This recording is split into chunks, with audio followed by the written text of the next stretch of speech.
My name is Gabriel Thorne, and I hear confessions from dead people. The church assigned me this duty 3 years ago when they discovered my particular gift. Most priests can only minister to the living, but I can hear the voices of those who died with unfinished business, souls trapped between salvation and damnation. The rules started simple enough. Father Augustine handed me a single sheet of paper on my first day. Rule 1. Never interrupt the dead during confession. Rule 2. Never ask questions about their death. Rule 3. Never touch the confessional booth after sunset. Rule 4. Never speak the names of the dead outside the booth. Follow these exactly, Father Augustine said, his weathered hands folding the paper. The church has learned these rules through centuries of trial and error. Break them, and you endanger not just yourself, but the souls in your care. I thought 4 rules seemed reasonable. I was wrong. The confessional booth sits in the basement of St. Bartholomew's Cathedral, far from the main sanctuary where regular parishioners come for their weekly absolution. My booth is older, carved from black walnut that has absorbed decades of whispered secrets. The wood grain forms patterns that seem to shift when I'm not looking directly at them, but I've learned not to stare too long. My first confession came from a woman named Eleanor Hartwell. She had died in 1847 during a cholera outbreak, but her voice reached me clearly through the wooden screen. "Father, I have sinned," she began, her words carrying the weight of century-old guilt. "I poisoned my husband's soup with mercury from our thermometer. He died thinking it was the cholera, but it was me. I wanted his money for my sister's medical treatments." I listened without speaking, my hands folded in my lap. Her confession lasted 47 minutes. When she finished, I granted her absolution, and I felt her presence fade like smoke dispersing in wind. The booth grew warmer, and I knew her soul had found peace. That was the easy part. The dead don't come politely. They arrive at all hours, their voices cutting through whatever I'm doing. I might be eating breakfast when suddenly I hear, "Father, I need to confess." I'll be reading scripture, and a voice will interrupt, demanding my attention. The living make appointments. The dead make demands. After my first month, Father Augustine visited with a second sheet of paper. Rule 5. Never refuse a confession, regardless of the hour. "Why the additional rule?" I asked. Father Augustine's eyes looked tired. "Because 3 nights ago, a soul was lost forever when Father Morrison turned away a confession to finish his dinner. The church cannot afford such losses." I accepted the new rule without argument. What choice did I have? The confessions grew more frequent. Every day brought new voices, new guilts, new sins that had festered in the space between life and death. A banker who embezzled from widows' accounts. A mother who drowned her infant daughter in a wash basin. A doctor who deliberately gave wrong medications to patients he disliked. Each confession lasted longer than the previous one, as if the weight of unspoken guilt grew heavier with time. I began sleeping in the basement, on a small cot near the confessional. It was easier than running downstairs every time a soul demanded my attention. The basement had no windows, no way to track day or night except by the church bells that rang every hour above. 3 months into my assignment, I met Thomas Aldrich. Thomas had died in 1923, and his confession began normally enough. He had been a pharmacist who sold diluted medicines to increase his profits. Sick children died because their medications were too weak to help them. A reasonable sin for someone seeking absolution. But Thomas was different. His voice carried an odd quality, like someone speaking through water, and he knew things he shouldn't know. "Father Gabriel," he said, using my name though I had never introduced myself. "You're wondering why your predecessor left so suddenly." I had been wondering exactly that. Father Morrison's departure was abrupt and unexplained. One day he was hearing confessions. The next day he was transferred to a monastery in Alaska with no forwarding address. Father Morrison broke Rule 3 Thomas continued. He touched the booth after sunset, just once. His fingertip brushed the doorframe as he left late one evening. What happened to him? I asked, then immediately regretted speaking. Rule 1 was clear about not interrupting. Thomas laughed, a sound like glass breaking underwater. He started hearing confessions from the living Father, people who were still alive but would die the next day, or the next week, or the next year. He heard their future sins, their upcoming guilts. It drove him to try preventing their deaths, changing their fates. The church couldn't allow that. My mouth went dry. Why are you telling me this? Because, Thomas said, I think you deserve to know what you're really doing here. His confession continued for 6 hours. By the end, I understood that my role was more complex than Father Augustine had explained. I wasn't just offering absolution to trapped souls. I was serving as a filter, determining which souls deserved salvation and which deserved something else entirely. The something else was never explained to me. After Thomas, the confessions changed. The dead began sharing information about their fellow deceased, creating an intricate web of connections that spanned centuries. Sarah Mackenzie, who died in 1889, told me about her husband's business partner, who had died 20 years earlier. That partner, when he came to confess, revealed details about a murder that happened in 1834. The murderer, when his turn came, connected to a scandal from 1799. Each soul knew the sins of others. Each confession revealed larger patterns of guilt and complicity that stretched back to the cathedral's founding. I realized I wasn't just hearing individual confessions. I was mapping the moral history of my entire community. The work became exhausting. Some nights I would hear 12 or 15 confessions, each lasting several hours. My eyes grew red from lack of sleep. My voice became hoarse from granting so much absolution. I lost weight because I forgot to eat during the longer sessions. Father Augustine brought me meals occasionally, but he never stayed long. He would set a tray beside my cot and leave quickly, as if my presence made him uncomfortable. I noticed he always wore gloves when handling anything I had touched. 6 months into my assignment, I received the next rule. Father Augustine didn't visit this time. Instead, I found a new sheet of paper slipped under the confessional door while I was hearing a confession from Margaret Foster, a woman who had killed her 3 children in 1902. Rule 6.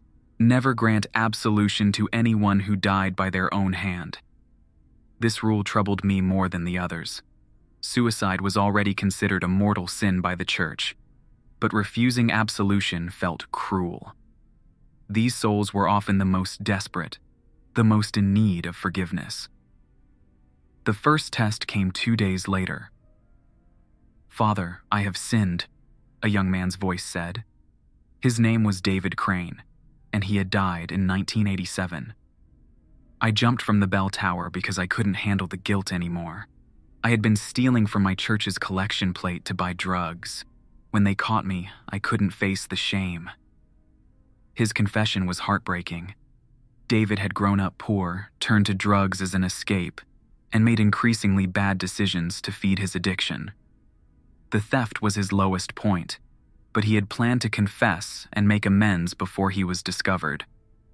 "I jumped because I thought God would never forgive me," David said. "But now I'm hoping maybe you can." I sat in silence for a long time. Rule 6 was clear, but David's situation felt different from typical suicide cases. He died from despair, not malice. His sin was theft, not self-murder. But rules were rules. "I cannot grant you absolution," I said quietly. David's presence didn't fade like the others. Instead, it grew heavier, pressing against the walls of the confessional like accumulated weight. The temperature dropped noticeably. "Please," David said. "I've been waiting 36 years for this chance." "I'm sorry," I replied. "The rules are clear." David screamed then, a sound that seemed to come from the wood itself. rather than through the air. The confessional shook, the carved panels creaking under some unseen pressure. I pressed my hands against my ears, but the sound came from inside my head. When it stopped, David was gone. But something had changed in the booth. The wood grain patterns were different now, more chaotic, and I could smell something burning, though I saw no flame. I found Father Augustine in his office later that evening. "Rule 6 is problematic," I told him. "What happens to souls I refuse?" Father Augustine didn't look up from his paperwork. "They go where they belong." Which is where? Not our concern. I wanted to press the issue, but Father Augustine's tone suggested the conversation was over. I returned to the basement, but sleep eluded me. Every time I closed my eyes, I heard David's scream echoing through my memory. The pattern continued. More souls came seeking absolution for suicides, and I turned them all away per Rule 6. Each refusal made the confessional feel smaller, stuffier. The smell of burning grew stronger, though I never found its source. 2 weeks after David, I received another rule. Rule 7. Never ask about the fate of souls denied absolution. This rule arrived differently than the others. Instead of a paper slipped under the door, I found the words carved into the wooden screen separating me from the penitent's side. The carving was fresh, the wood shavings still scattered on the floor. I ran my fingers over the carved letters, feeling their sharp edges. Someone had worked quickly but precisely to create this message. But who? And when? I had been in the confessional booth for the past 18 hours straight, hearing back-to-back confessions. No one could have entered the penitent's side without me noticing, unless they had entered while I was focused on a particularly absorbing confession, or unless they hadn't entered from outside at all. That thought disturbed me more than I wanted to admit. I checked the booth carefully, looking for any other changes. The wood grain patterns seemed more organized now, almost like text written in a language I couldn't read. The burning smell was stronger near the carved rule, as if the wood had been branded rather than cut. My next confession came from a priest. "Father, I have sinned," the voice said. "My name is Father Bennett Morrison." I recognized the name immediately. Father Morrison was my predecessor, the one who had been transferred to Alaska. According to the church records, he was very much alive. "Father Morrison," I said carefully, "you're not dead." "Aren't I?" he replied. "I touched the booth after sunset, just as Thomas told you. After that, I started hearing confessions from people who hadn't died yet. Do you know what it's like to know that Mrs. Henderson will die next Tuesday from a stroke? Or that young Timothy Walsh will be hit by a car on his way to school next month?" I remained silent, remembering Rule 1 about not interrupting. "I tried to save them," Father Morrison continued. "I warned Mrs. Henderson about her blood pressure.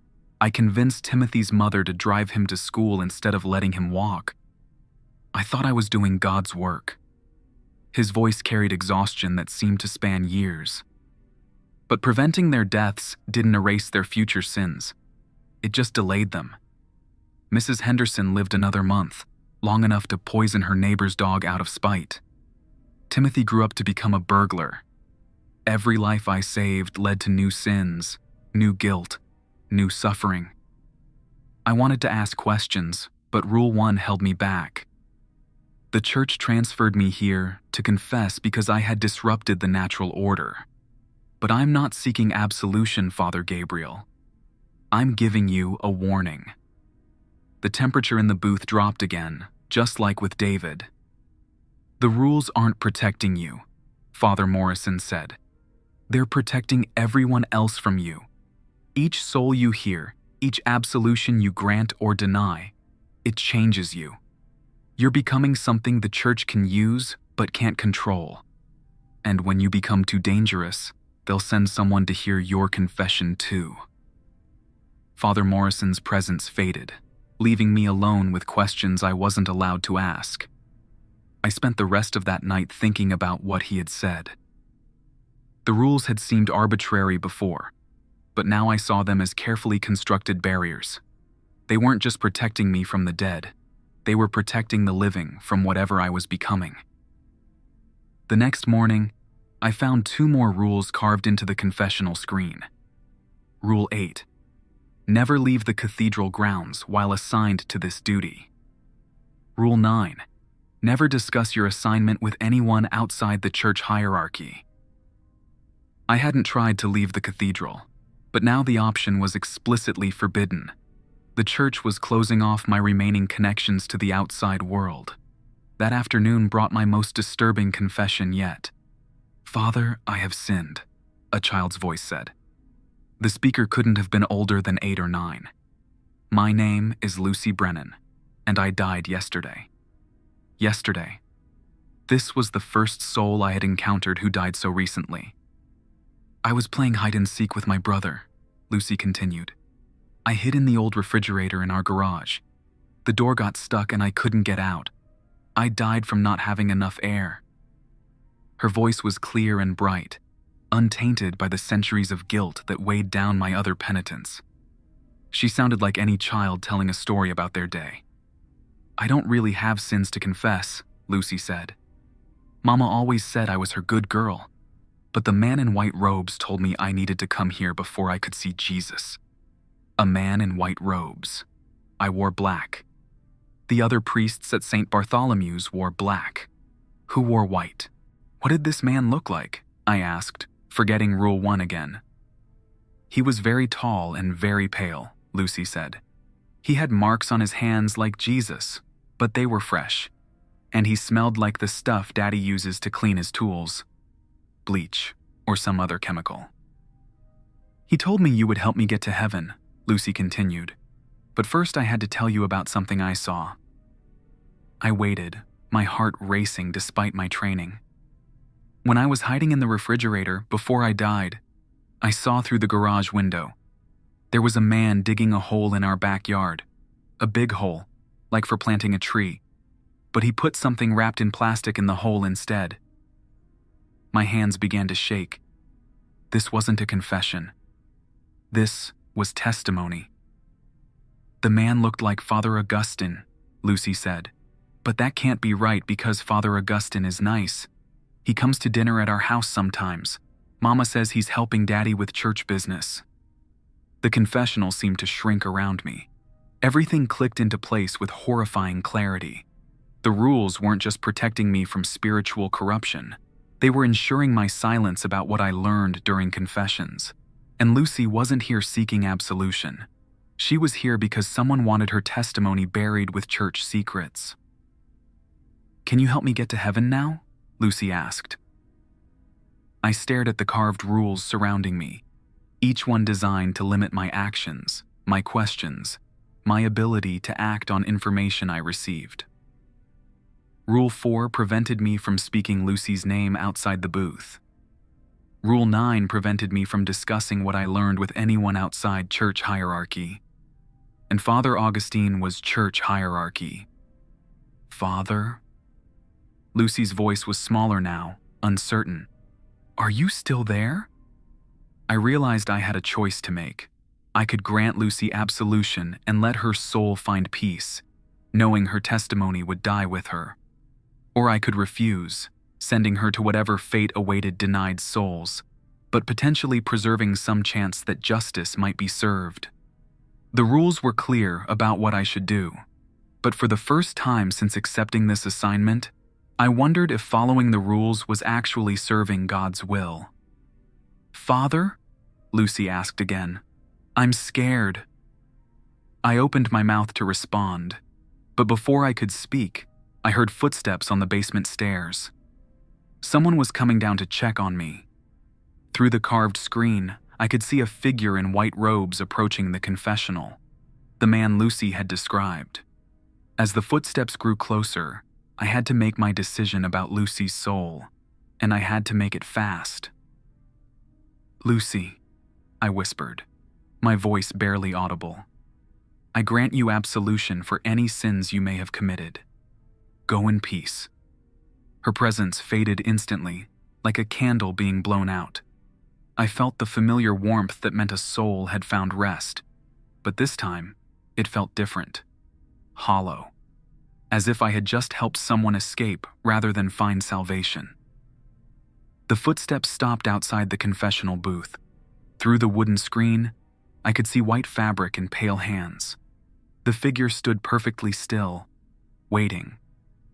I knew I should step out and face whoever was there, but something kept me frozen in place. Maybe it was the memory of Lucy's frightened voice, or the growing certainty that nothing about my assignment was what it seemed. "Father Gabriel," a voice called from outside the booth. It was smooth and measured, like someone reading from a script. "Please step out. We need to discuss your recent performance." The voice didn't belong to Father Augustine. This was someone new, someone whose authority felt different, more absolute. I remained seated, my hands gripping the armrests of my chair. "I'm currently hearing confessions," I called back, though the confessional was empty except for me. "No, you're not." The voice carried complete certainty. "You just granted absolution to Lucy Brennan, and her confession has ended. Step out." They had been listening.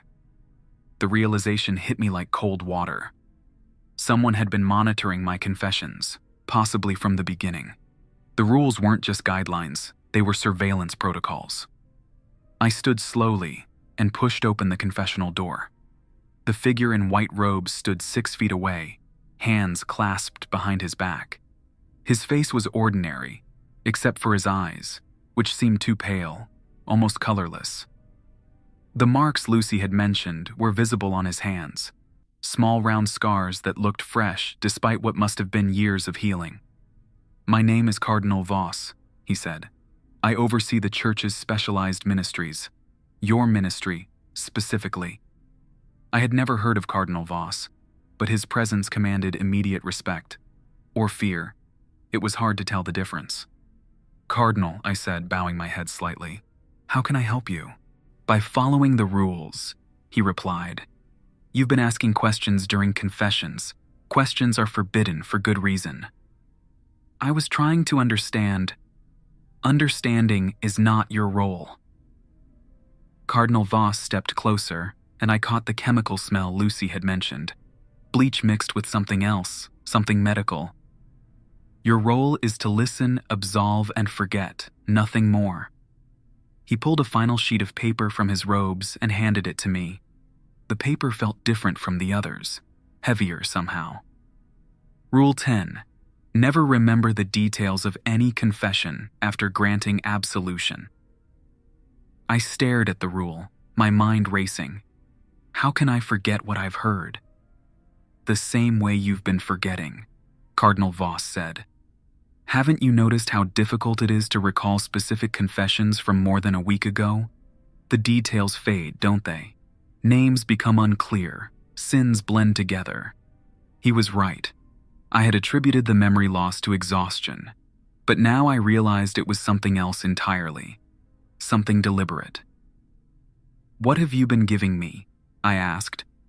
Cardinal Voss smiled, the expression somehow more unsettling than his earlier seriousness.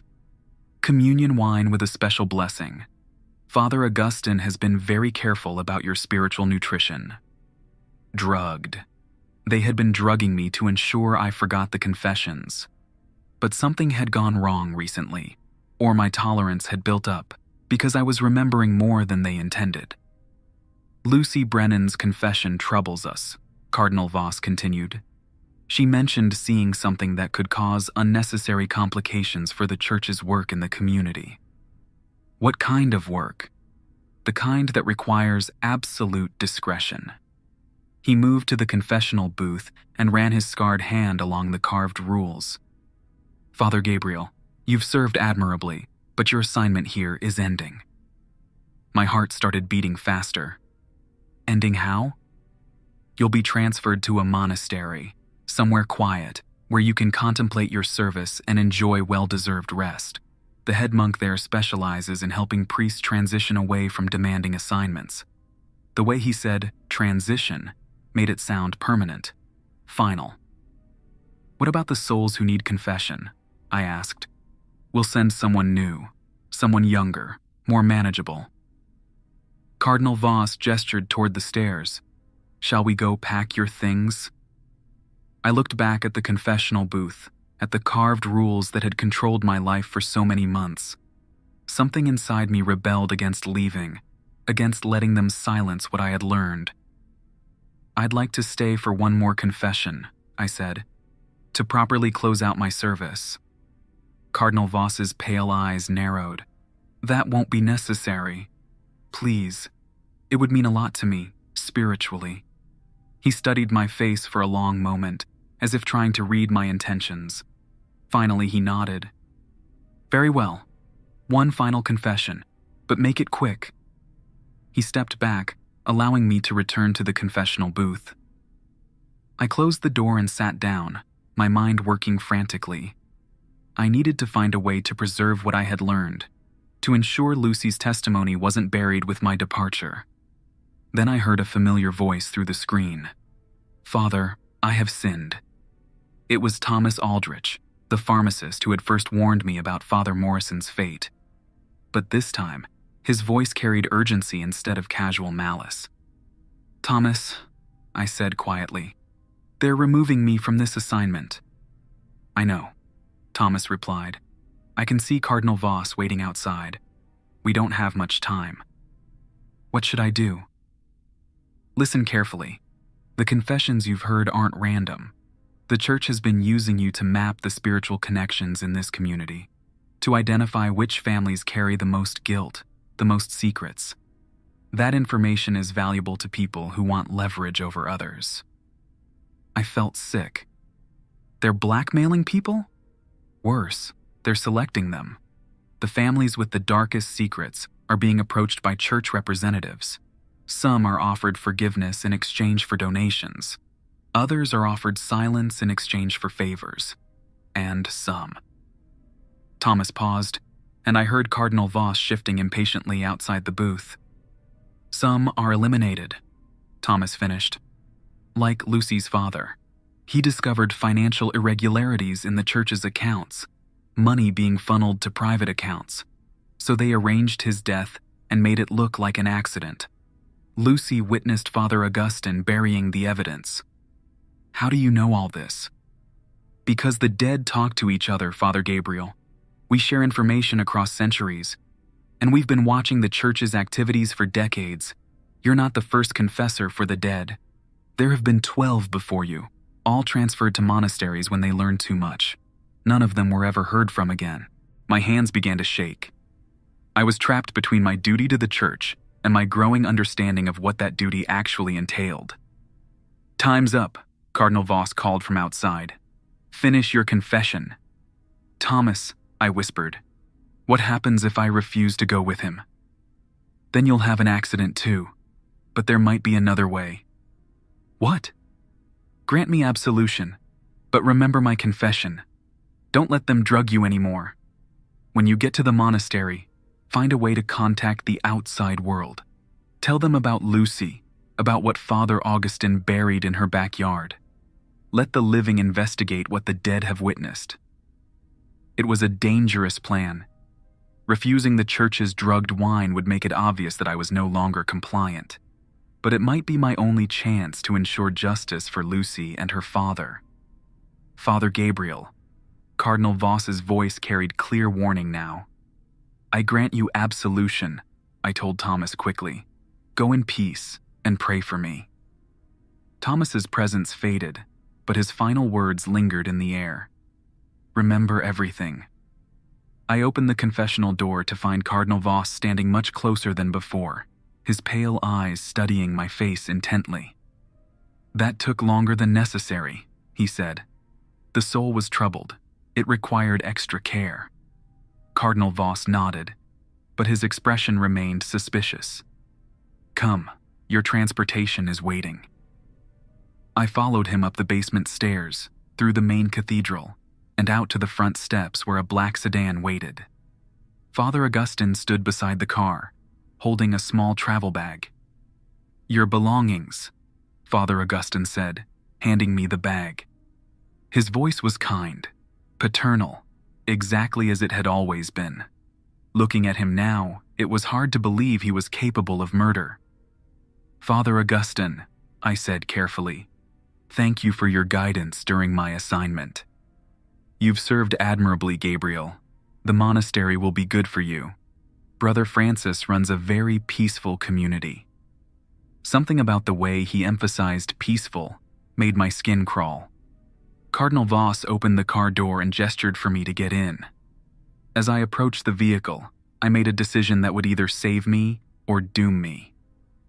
"Actually," I said, stopping just short of the car, "I've realized I left something important in the confessional.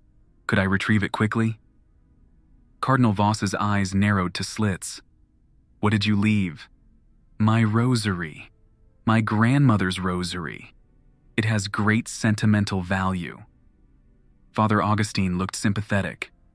"Of course, Gabriel. We can wait a moment." But Cardinal Voss stepped between me and the cathedral entrance. "I'm sure the monastery can provide you with a rosary." "Please," I said, putting as much earnestness into my voice as possible. "It's the only thing I have left of her."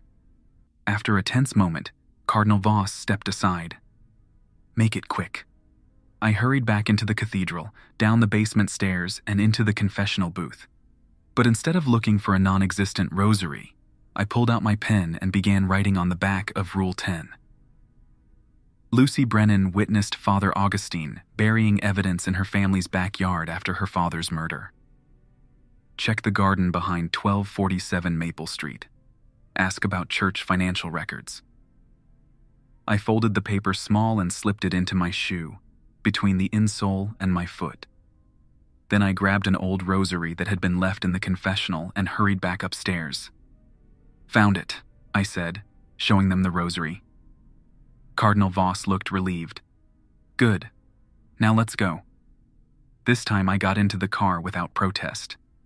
As we drove away from St. Bartholomew's Cathedral, I watched it disappear in the rear window and wondered if I would ever see it again.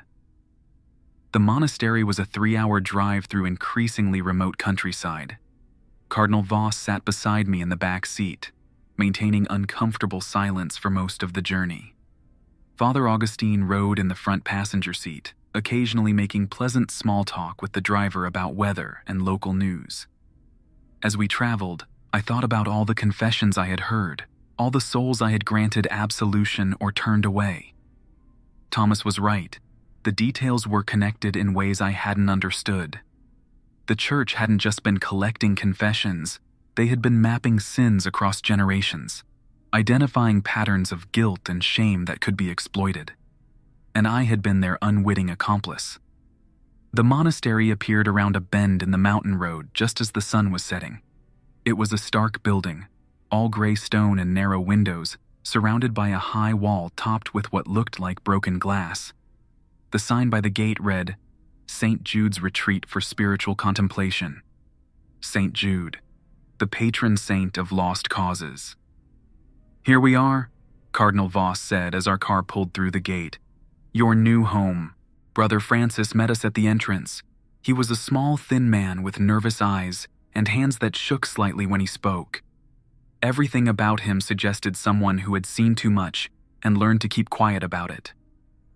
"Welcome, Father Gabriel," Brother Francis said. "We've prepared a lovely room for you. Very quiet, very private." Cardinal Voss handed Brother Francis a sealed envelope. "Father Gabriel's medical instructions," he said.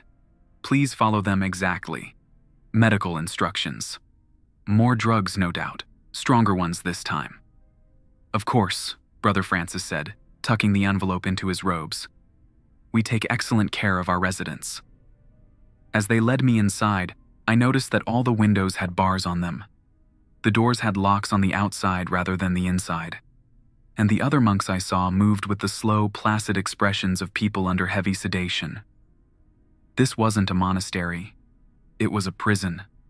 My room was small but comfortable, with a single bed, a desk, and a crucifix on the wall. Brother Francis showed me where everything was, including the small window that looked out on the monastery's garden. "Dinner is at 6, Brother Francis said. "We eat together in the common room. Very social. very healing. After he left, I heard the lock click from outside. I waited until full darkness, then carefully removed the paper from my shoe. By moonlight, I read what I had written about Lucy's testimony. This was the only evidence that might lead to justice for her and her father. But how could I get it to the outside world from a locked room in an isolated monastery? I spent the night thinking, and by morning I had a plan. It was risky, but it was better than letting the truth die with me. At breakfast, I met the other residents of St. Jude's. There were 7 other priests, all in various stages of sedated compliance. But one of them, Father Rodriguez, seemed more alert than the others. When I caught his eye, he gave me the slightest nod toward the window. After breakfast, during our mandatory garden time, Father Rodriguez approached me. "New arrival," he said quietly, pretending to examine a rose bush. "How long did you serve as confessor?" "You know about that?"